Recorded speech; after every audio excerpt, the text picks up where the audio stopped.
Olá, caros estudantes, sejam muito bem-vindos para essa terceira semana da nossa disciplina de inglês instrumental.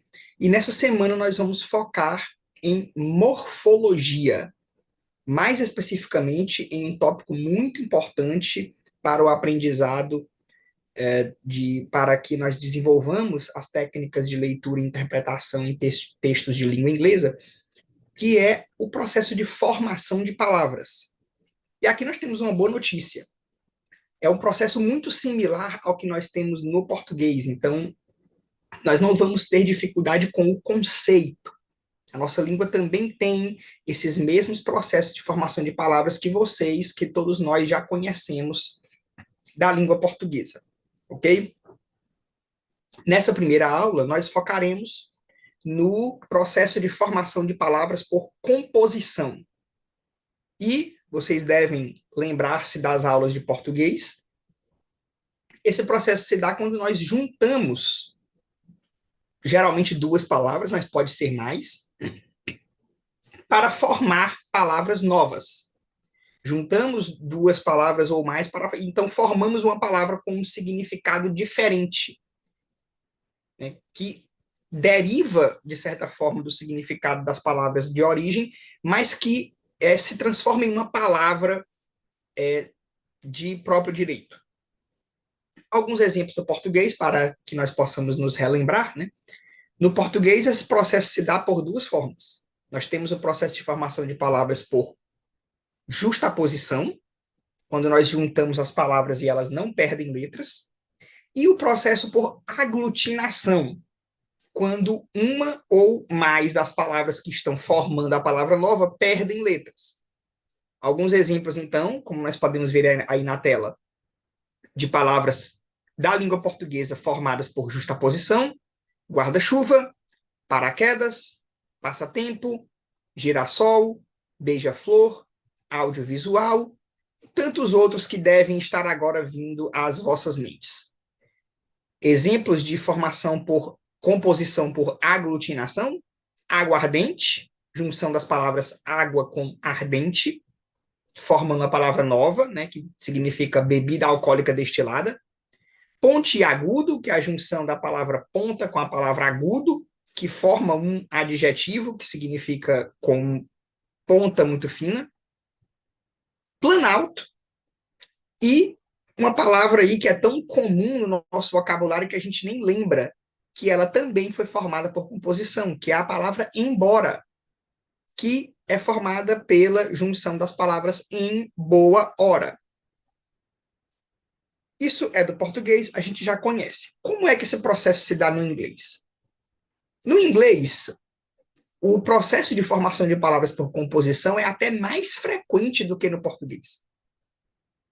É muito mais comum nós vermos palavras formadas por composição no inglês do que no português, o que para nós é uma grande vantagem, né? Para nós que somos falantes de uma outra língua, para nós isso torna muito mais simples, porque nós temos uma capacidade maior de absorver vocabulário. Usando um exemplo simples, né? Qual é a palavra que nós usamos no português para descrever uma pessoa de cabelo vermelho? No português, nós temos uma palavra específica para isso, que é ruivo ou ruiva.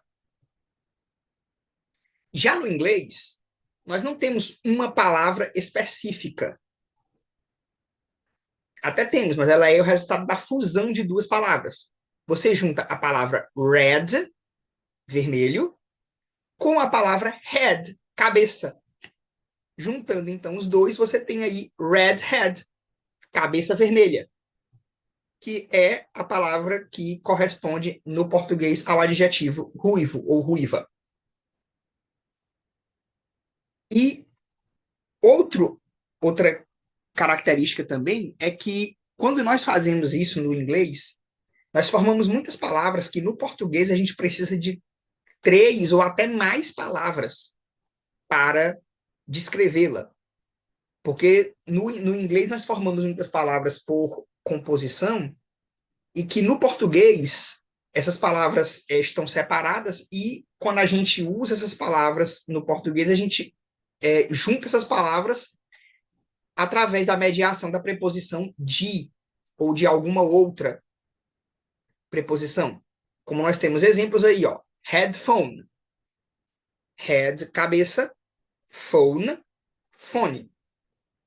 No português, fone de ouvido. Precisamos de 3 palavras. Né? Homework. Home, casa, lar. Work, trabalho. Então, juntando as duas. Homework. Em português, eu preciso de 3 palavras. Dever de casa, ou trabalho de casa, ou lição de casa.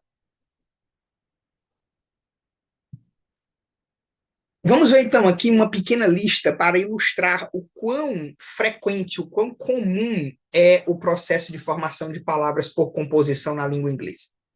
Olha só quantas palavras nós temos aí nessa lista, que em português são palavras que nós temos que aprender uma palavra específica para descrever aquela coisa ou aquele fenômeno.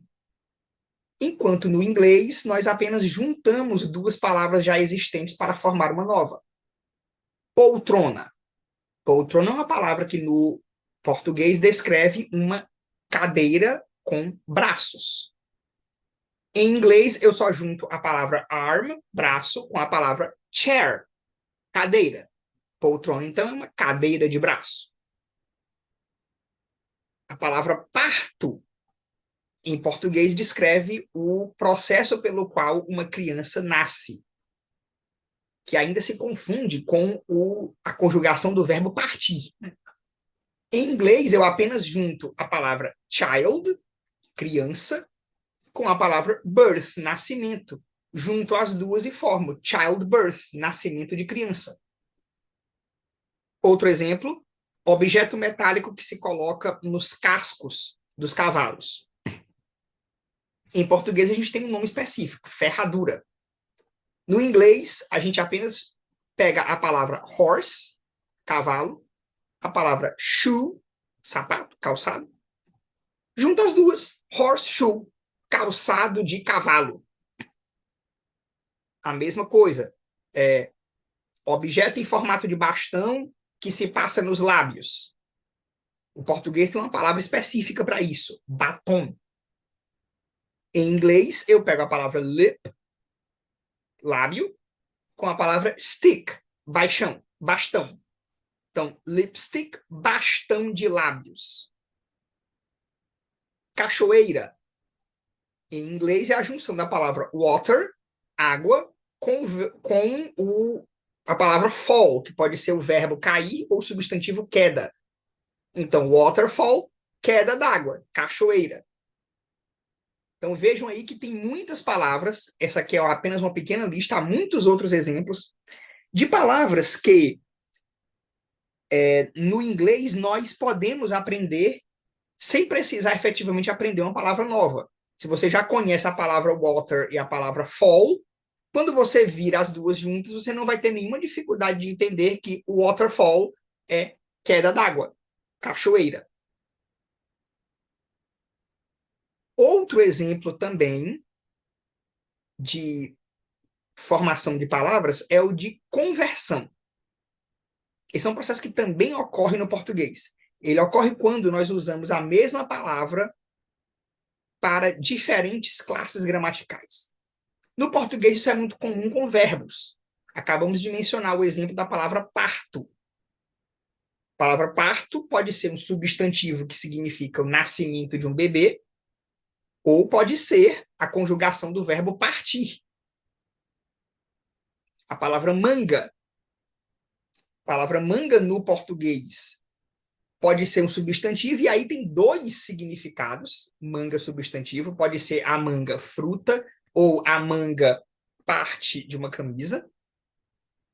Mas também manga pode ser uma conjugação do verbo mangar, caçoar. Né? A palavra mente é outro exemplo. A palavra mente, substantivo, significa cognição, consciência. Mas ela também pode ser uma conjugação do verbo mentir. Como no inglês a gente praticamente não tem o conceito de conjugação verbal, isso não vai acontecer no inglês. Mas no inglês acontece com muita frequência um outro fenômeno, que também nos ajuda muito. que é o fenômeno pelo qual uma única palavra pode ser substantivo e verbo ao mesmo tempo. Vamos ver, então, aqui alguns exemplos. Aqui está uma lista com alguns poucos exemplos de palavras que podem ser substantivo e verbo ao mesmo tempo. Access pode ser o substantivo acesso ou o verbo acessar. Change pode ser o substantivo mudança ou o verbo mudar. Influence pode ser o substantivo influência ou o verbo influenciar. Sleep pode ser o substantivo sono ou o verbo dormir. Percebam aqui que quando esse fenômeno acontece, de uma mesma palavra servir tanto como substantivo quanto como verbo, os sentidos delas estão interconectados. Né? Então você tem acesso, acessar, mudança, mudar, medo, temer, juiz, julgar, início, iniciar, alvo, alvejar. Então, isso para nós é uma grande vantagem. Na prática, nós estamos aprendendo duas palavras pelo preço de uma. Você aprende uma palavra como target, por exemplo, e você acabou de aprender o substantivo alvo, e também você acabou de aprender o verbo alvejar. Talvez vocês estejam pensando aí do outro lado, mas professor, isso gera uma complicação a mais. Como é que eu vou saber, quando eu encontrar essa palavra, se ela serve tanto como substantivo quanto como verbo? Como é que eu vou saber se a palavra ali é sujeito ou verbo? A resposta para essa pergunta é a mesma resposta para muitas das perguntas que nós nos fazemos ao longo daqui da nossa disciplina. A resposta é contexto. A gente faz a mesma coisa com as palavras em português. Por exemplo, a palavra mente. Como é que você distingue se a palavra mente está falando da cognição, da consciência, ou se é o verbo mentir? Dependendo do contexto em que essa frase está inserida. Se eu falo, por exemplo, a mente humana é um mistério, você não vai ter nenhuma dificuldade de entender que a palavra mente, nesse caso, está significando consciência. E se eu falar, ela mente muito, você também não vai ter nenhuma dificuldade de entender que, nesse caso, a palavra mente está descrevendo o verbo mentir. Então, esse contexto, a forma como a palavra está inserida dentro da frase, é que vai nos dizer se a palavra em questão é um substantivo ou é um verbo. Vamos ver alguns exemplos. She has much influence over him. She can influence his decisions. Olhando para o contexto aqui, para a frase toda, fica fácil, olha só. Ela tem muita influência sobre ele. Se isso aqui fosse um verbo, ela tem muito influenciar sobre ele. Fica estranho, né? É claro que quem tem algo, né? Tem influência. A mesma coisa aqui. Ela pode influenciar as decisões dele? Não, ela pode influenciar. A gente sabe que quando uma palavra vem logo após o verbo poder, muitas vezes essa palavra também é um verbo, né? Poder fazer alguma coisa. Aqui nós temos uma frase só. Uma única frase, nós temos a palavra change aparecendo duas vezes. We have to change our behavior to stop climate change. Também não temos muita dificuldade. Ó. Nós temos que. Essa expressão temos que é seguida pelo quê? Ela sempre é seguida por um verbo, né? Nós temos que, e logo em seguida vem um verbo dizendo o que nós temos que fazer. Então, aqui nós temos que mudar. E aqui, climate change. Né? Climática, clima, uma mudança do clima. Né?